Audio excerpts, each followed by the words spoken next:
Hey, I just wanted to make a quick video. I see a lot of Christian YouTubers on here, some of which that I'm even subscribed to, making it sound like once you're a born again Christian, if you're truly born again, you should never be sinning, um, ever.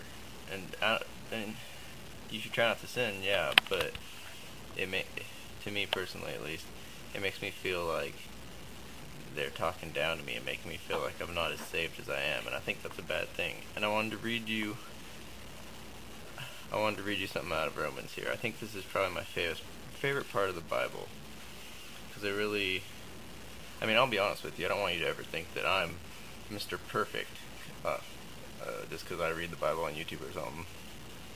I sin every day. I don't want to. I try not to, but I do. Sometimes I want to even, and I do. I mean, it's true. It's something you struggle with. Yeah. Anyway, let me read you this part. It's Romans chapter 7. I don't know what verse, because my Bible, as you can see in my other video, doesn't have verse numbers. But anyway, it's let's see here. It's in chapter 7. It says, Paul's writing a letter to the Romans, and in his letter, he's talking about his own life. And he says, yes, I'm full of myself. After all, I've spent a long time in sin's prison. What I don't understand about myself is that I decide one way, but then I act another, doing things I absolutely despise.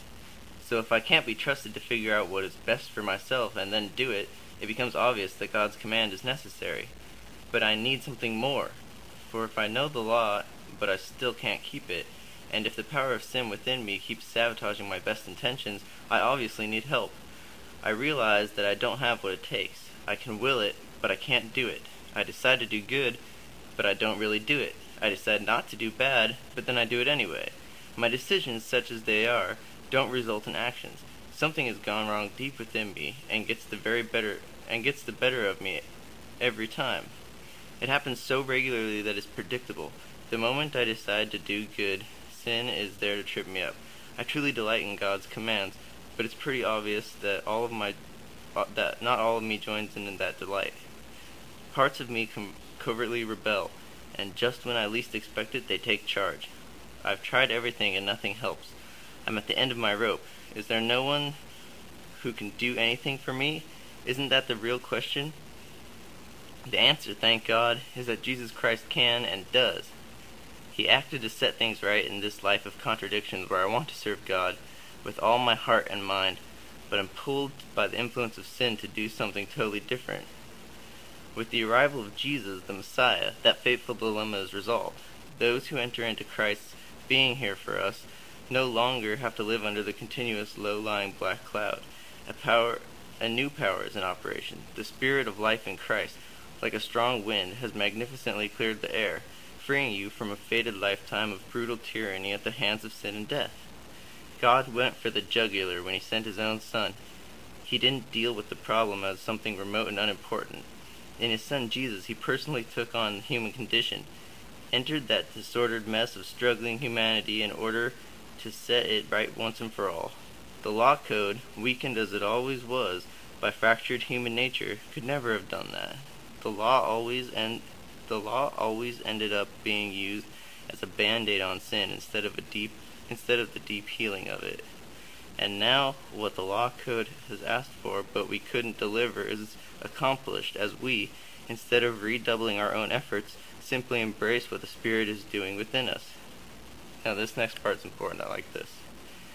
Those who think they can do it on their own end up obsessed with measuring their own moral muscle, but never get around to exercising it in real life. Those who trust God's action in them find God's Spirit is in them, living and breathing God. Obsession with self in these matters is a dead end. Attention to God leads us into the open, into a spacious free life. Focusing on the self is the opposite of focusing on God. Anyone completely absorbed in self ignores God, ends up thinking more about self than God. That person ignores who God is and what he is doing, and God isn't pleased at being ignored. Anyway, I'm not advocating sinning at all. And clearly neither was Paul. But I think if you read the Bible and look into it,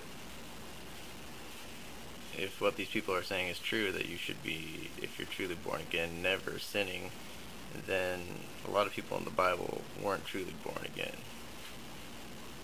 including Paul, per his own confession. So yeah, anyway, I just didn't want to come across, I don't want to come across on here ever as being someone who is anything more holy than what I actually am, because I'm probably not very holy at all, I would say. But I try to be, and it's a process as you get better. So I work on it, and that's what we all should do. Anyway, yeah, I just felt like making this video, so peace.